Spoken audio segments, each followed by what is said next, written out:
సిద్దిపేట జిల్లాలో కాంగ్రెస్ పార్టీ బలోపేతం చేయాలని ఉన్న సమస్యలను పరిష్కరించుకుందామని మంత్రి వివేక్ వెంకటస్వామి అన్నారు.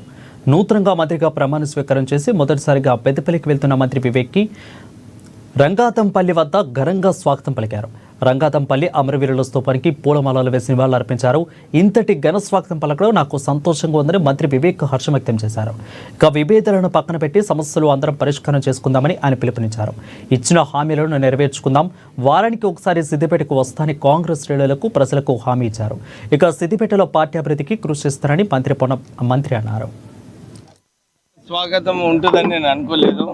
మా మిత్రులు అందరి కార్యకర్తలని పిలుచుకొని ఈరోజు నాకు ఇంత స్వాగతం చేసినందుకు కాంగ్రెస్ కార్యకర్తలకు అందరికీ కూడా కృతజ్ఞతలు. సిద్దిపేట అంటే నేను చిన్న ఉన్నప్పుడు మా నాన్నగారు ఇక్కడ ఎంపీగా ఉండే, మళ్ళొకసారి సిద్దిపేటలో పనిచేయడానికి ఒక అవకాశం కలిగింది. డిస్ట్రిక్ట్ మినిస్టర్ ఇన్ఛార్జ్గా నేను ఇంతకుముందు కూడా గజ్వెల్లో మా నర్సారెడ్డి గారు అక్కడ ఆహ్వానించినప్పుడు అదే చెప్పినాను. ఒక మంచి అవకాశం అందరు కాంగ్రెస్ కార్యకర్తలకు మళ్ళీ ఒకసారి జోష్ తీసుకురావాలి. అందరం కలిసి మన సమస్యలన్నీ కూడా పరిష్కరించుకొని మన పార్టీని ఎట్లా బలోపేతం చేయాలో మనం ఆ కార్యాచరణలో పనిచేద్దాము. నేను వారానికి ఒక రోజు రావడానికి సిద్ధంగా ఉన్నా.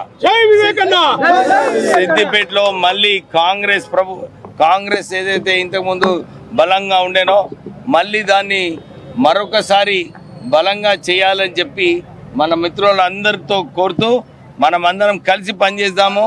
ఈ విభేదాలు ఉంటే అది పక్కకు పెట్టి పార్టీని ఎట్లా ముందుకు తీసుకువెళ్ళాలి. వచ్చే స్థానిక ఎలక్షన్లలో ఎందుకంటే ప్రభుత్వం ఆల్రెడీ గ్యారంటీ కార్డ్ ఏదైతే మొన్న ఎలక్షన్లలో ఇచ్చిందో దాన్ని అన్ని కూడా అమలు చేస్తూ మళ్ళీ ఈ కొత్త సన్న బియ్యము ఇందిరమ్మ ఇల్లులు కూడా ప్రజలలో మంచి స్పందన ఉంది. అందరూ కూడా కార్యకర్తలు గ్రామానికి వెళ్ళి ప్రభుత్వం చేసే కార్యక్రమాలన్నీ కూడా ప్రజల దగ్గరికి తీసుకెళ్లాలని చెప్పి కోరుతున్నాను. ఇంత ఘన స్వాగతం ఉంటుందని నేను అనుకోలేదు. మా మిత్రులు అందరి కార్యకర్తలని